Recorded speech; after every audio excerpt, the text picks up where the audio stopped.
Ya, assalamualaikum warahmatullahi wabarakatuh. Selamat pagi semuanya. Hari ini kita akan kuliah tentang AMK, menganalisis makanan dan kosmetik, pertemuan kelima.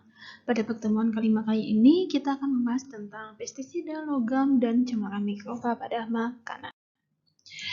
CPMK yang diharapkan yaitu mahasiswa mampu menjelaskan analisis pestisida, logam, dan cemaran mikroba pada makanan. Bahan kajiannya pestisida, logam, dan mikroba. Di sini ada pestisida. Pestisida berasal dari kata pest yang berarti hama dan seed yang berarti mematikan atau racun. Jadi pestisida di sini adalah racun hama.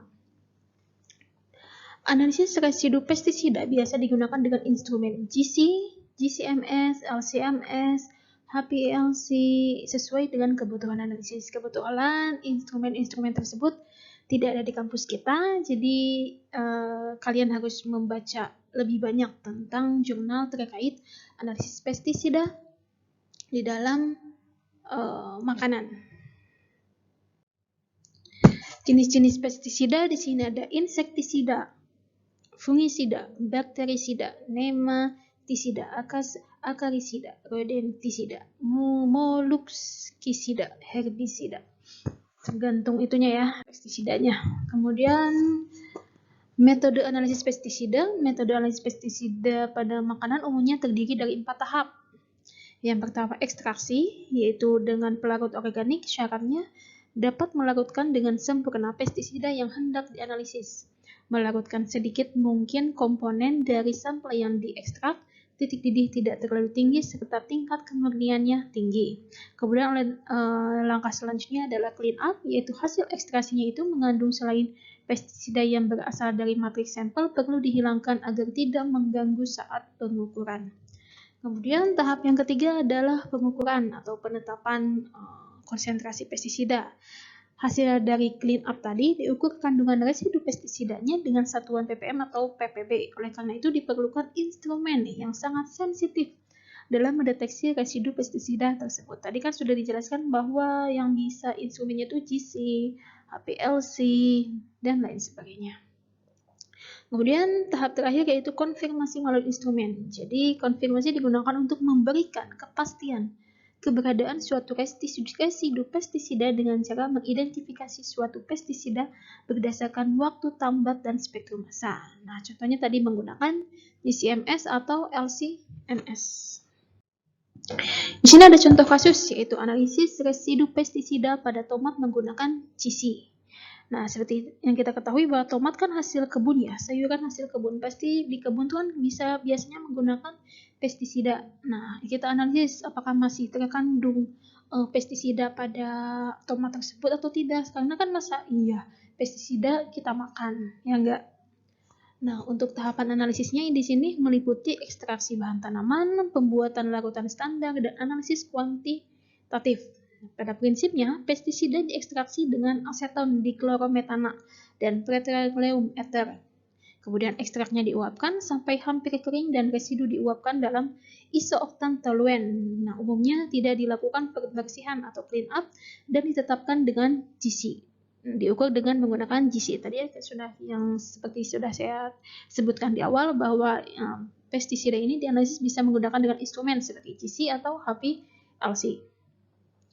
Di sini pereaksi yang dibutuhkannya seperti aseton, diklorometan, petroleum ether, dan peralatan yang digunakan seperti pencincang, blender untuk memblender si tomatnya, ultraturax, kromatografi, gas, dan yang paling penting ini adalah instrumennya yaitu GC. Di sini prosedur ekstraksinya seperti yang bisa dibaca, hampir sama seperti ekstraksi pada umumnya ya. Kemudian dilakukan pembersihan atau clean up. Umumnya tidak diperlukan pembersihan. Nah, kemudian analisis residu pestisidanya itu dianalisis kuantitatif, dihitung kadarnya. Nah, dengan menggunakan GC. Di sini GC kondisi siap pakai pada suhu kolom 100 derajat sampai 250 derajat. Suhu injeksinya 230, detektor 250 derajat. Nah, konsentrasi residu insektisida dalam sampel ini dapat dihitung dari grafik kromatogram yang dihasilkan, kemudian dibandingkan dengan pembanding atau standar. Nah, data hasil analisis residu pestisida ini kemudian diinterpretasikannya. Berarti ini sudah jelaskan bahwa pestisida ini dapat dianalisis menggunakan GC ataupun instrumen HPLC pada umumnya. Di sini contoh kasusnya ini yang analisis pestisida pada tomat. Kemudian yang kedua ada logam. Tadi kan pestisida, kemudian sekarang ada logam. Logam berat adalah unsur logam dengan berat molekul tinggi, yaitu berat jenis lebih besar dari 5 gram per cm kubik. Contoh logam berat yang beracun yaitu seperti arsen, kadmium, tembaga, merkuri, nikel, dan zinc. Kenapa logam berat ini harus dianalisis dalam makanan? Karena logam berat ini kan berbahaya. Kita sentuh aja berbahaya. Apalagi kita makan, mau apa jadinya perut kita nanti. Maka harus dianalisis kandungan logam beratnya. Di sini kita review dulu ke belakang. Jenis-jenis logam berat ada timah. Nah, timah di sini dapat menyebabkan anoreksia, muntah, kejang terutama pada anak-anak. Sedangkan timah ini utamanya terdapat pada makanan yang dikemas dalam kemasan kaleng.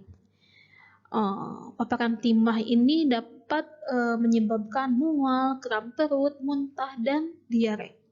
Oleh karena itu, harap berhati-hati dalam mengkonsumsi minuman kaleng, makanan kaleng.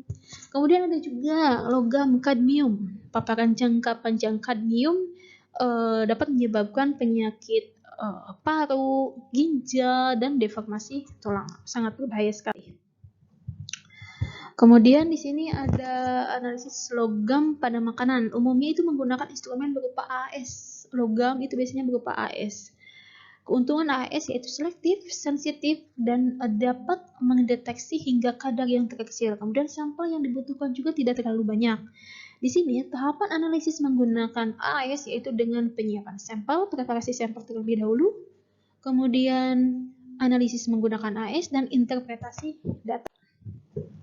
Di sini kita ada contoh kasus, yaitu analisis logam dalam buah kaleng. Itu bukan buat ya, tapi buah kaleng, buah kemasan kaleng menggunakan AS.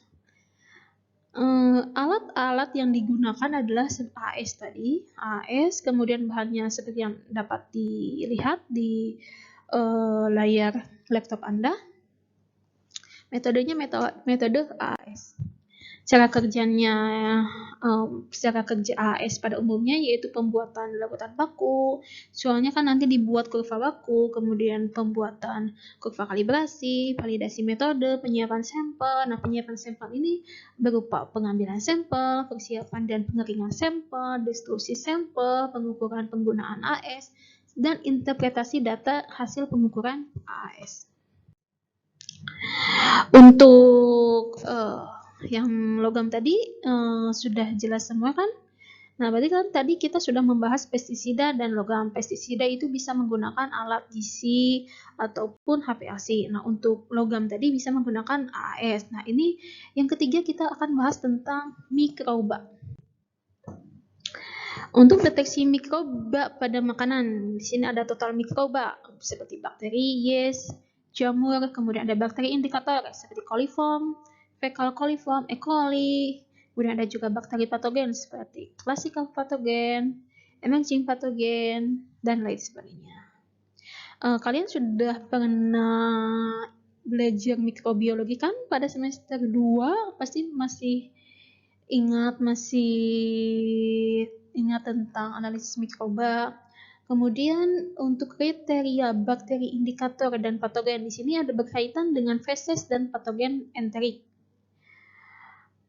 Waktu yang dibutuhkan untuk deteksi juga sangat berpengaruh terhadap pendeteksian mikroba.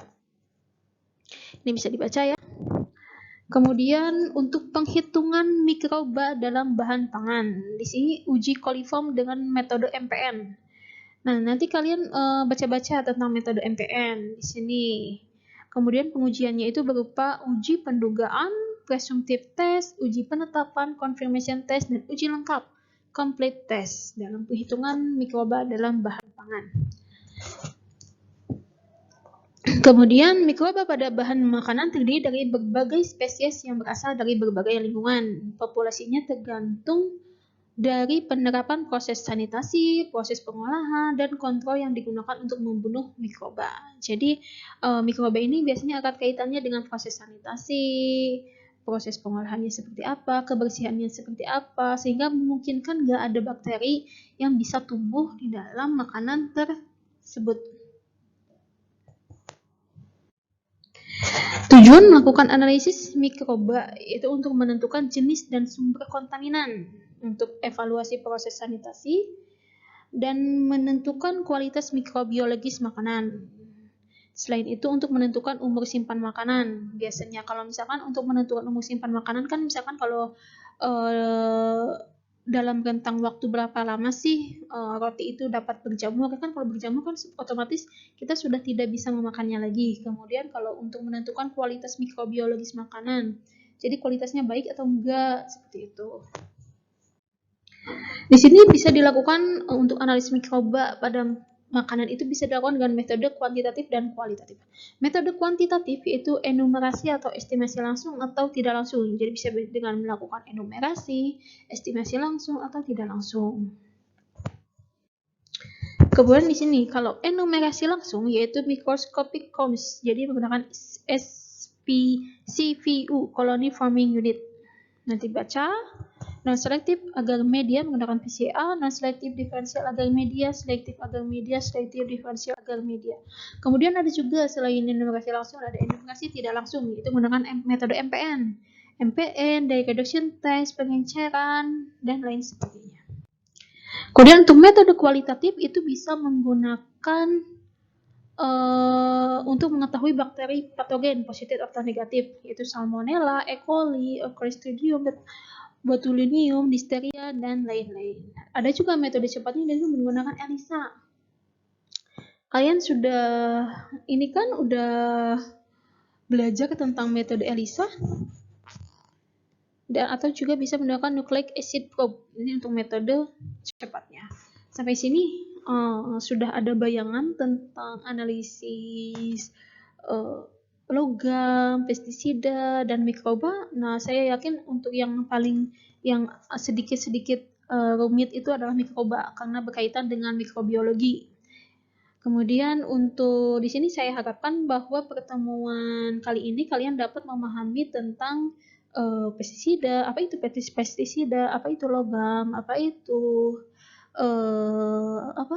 mikroba dalam makanan, kemudian bagaimana cara analisisnya. Minimal kalian harus tahu bagaimana metode apa yang digunakan untuk analisis bahan-bahan tersebut pada makanan. Tadi kan sudah saya sebutkan bahwa untuk analisis logam pada makanan itu biasanya menggunakan metode AAS, metode instrumen. Kemudian untuk metode untuk analisis pestisida pada makanan itu biasanya menggunakan metode GC, kalau tidak HPLC yang lebih akurat.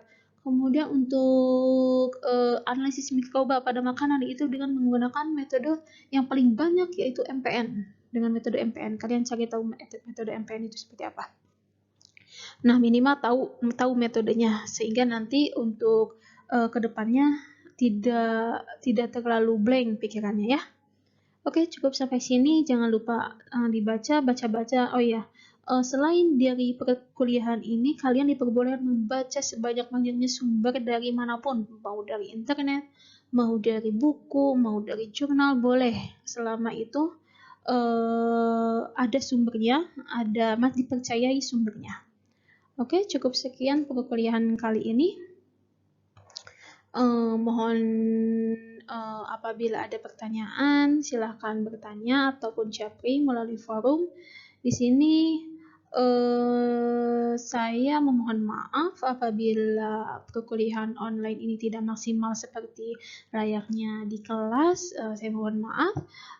Kemudian tugas, jangan lupa tugas ataupun kuis agar dikerjakan apabila ada dengan dosen pengampunya masing-masing. Cukup sekian. Assalamualaikum warahmatullahi wabarakatuh.